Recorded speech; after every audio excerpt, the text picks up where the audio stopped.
This is a pretty inspirational story. When you were a young guy, you always wanted to be a comedian or something? At 15, I was writing jokes. Right. To escape from reality. Yeah. Because reality was bad?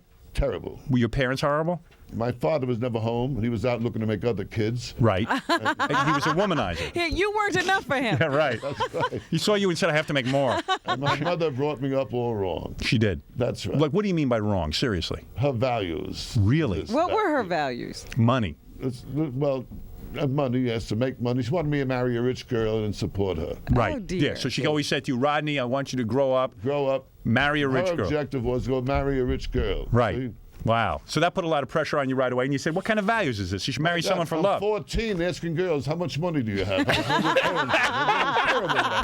You couldn't believe it, right? I couldn't believe it. I went to it. So your own mother, in a sense, you were mad at. True? Well, you don't get mad at your mother, you know? Right. But it was shocking to you. It's my mother. You know? Right, but you recognized that there was something off there. I saw there's something wrong, yes. Right. But was she dissatisfied with her life that she didn't marry a rich man? Was that the thing? She was dissatisfied with her life for every reason. Right. So at 15, you're running around. I was writing jokes. You're writing jokes. At 19, I was a singing waiter. No kidding. I sang Let songs. me hear you sing. I never heard There'll be bluebirds over the white cliffs of Dover tomorrow. Just you wait and see. So that job didn't last long. No, I got fired. Right. I worked at the Polish Falcon in Brooklyn. Sally Marcel, Lenny Bruce's mother, was the mistress of ceremonies. I sang and they threw money at me. So Lenny Bruce's. Did you write jokes for Lenny Bruce? No. I met him through his mother at the time. He was young. He was in the Navy when I met him. You know. Right. So that's way back. Right. And a genius, Lenny Bruce. I mean, did you like the guy? Yeah, very good, very good. Nice guy? Very sweetheart. And did you say, hey, Lenny, what are you doing so many drugs for? Did you? I had experience with him with that where it would turn me off terribly, you know what I mean? But right. Listen, you can't. Because you were never into that scene, right? No. But little pot, that's it. That's it. But you've seen tons of comics do themselves in with drugs. I mean, the late Sam Kinison, who we both agree was brilliant. Genius.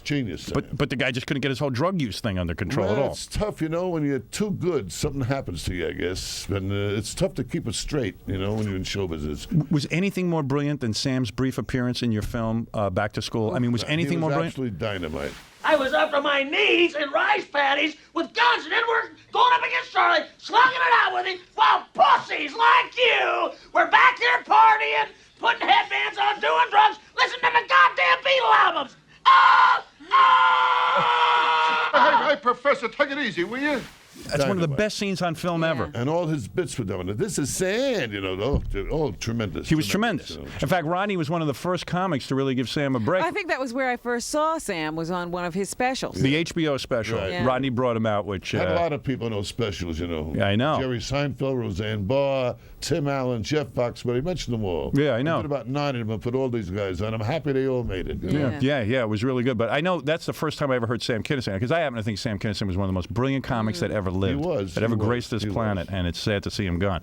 So, all right, so you're this young guy, you're writing jokes for other people, but you never got up and told jokes yourself? Until what age? Kid? Yeah. I was 19. 19 is when you started... waited, then I would start telling jokes. Right, you start telling jokes. I worked in tough joints. Right. If you did bad, they want to beat you up. You know what I mean? Right. I had one bouncer said to me once, I think you stink. What do you want to do about it? Yeah, right. So it was... After I beat him up, right. Then I went to... So when you did these gigs and you went around and everything, it was frustrating to you because you felt you were funny, you knew you were a good comic, and yet things weren't breaking for you, right? How good can you be? You're going to the floor the first time. You know what I mean? How good can you be? I used to get $5 for 2 shows on Saturday. Right. And one time the owner says to me, the waiter's doing MC. I told him, here's a dime back coffee. It was a nickel that way you go up to the Bronx for Subway.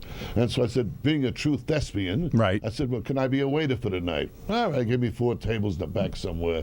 So, the whole thing was to make a buck. Right. And the thing was, because the thing I always read about you was that, like, at 40 years old, you quit the business. You said, that's it. I can't take it. I can't make a living doing this. To give you an idea how well I was doing at the time I quit, I was the only one who knew I quit. Right. There was no big announcement in the newspaper. Party, nothing. Rodney Dangerfield's leaving.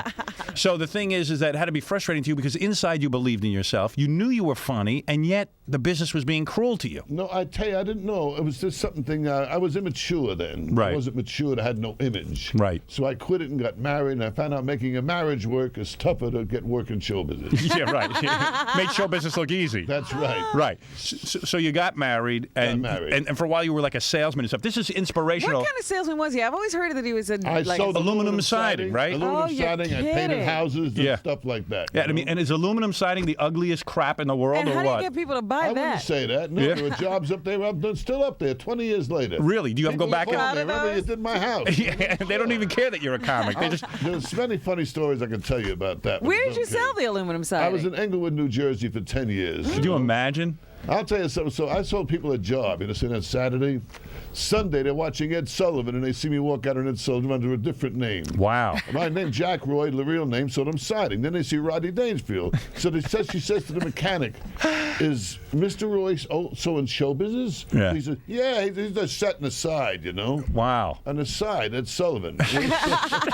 Yeah, Ed Sullivan's the side gig. Yeah, it's a side So to even when you were, aluminum siding. so even when you were back doing Ed Sullivan, you were still selling the aluminum siding, and people would tune in and see their aluminum siding guy on Ed Sullivan. That's right. That had to be amazing. That had to be Weird, amazing. isn't it weird? And it's a weird sort of place to be in that you're selling aluminum siding, and you want to feel like you're in doing show Ed business. Sullivan. And Sullivan let me announce it to anybody here want aluminum. I'll be happy to do it. Is that right? Very nice. Would he really let you do that? Very nice. What a gentleman.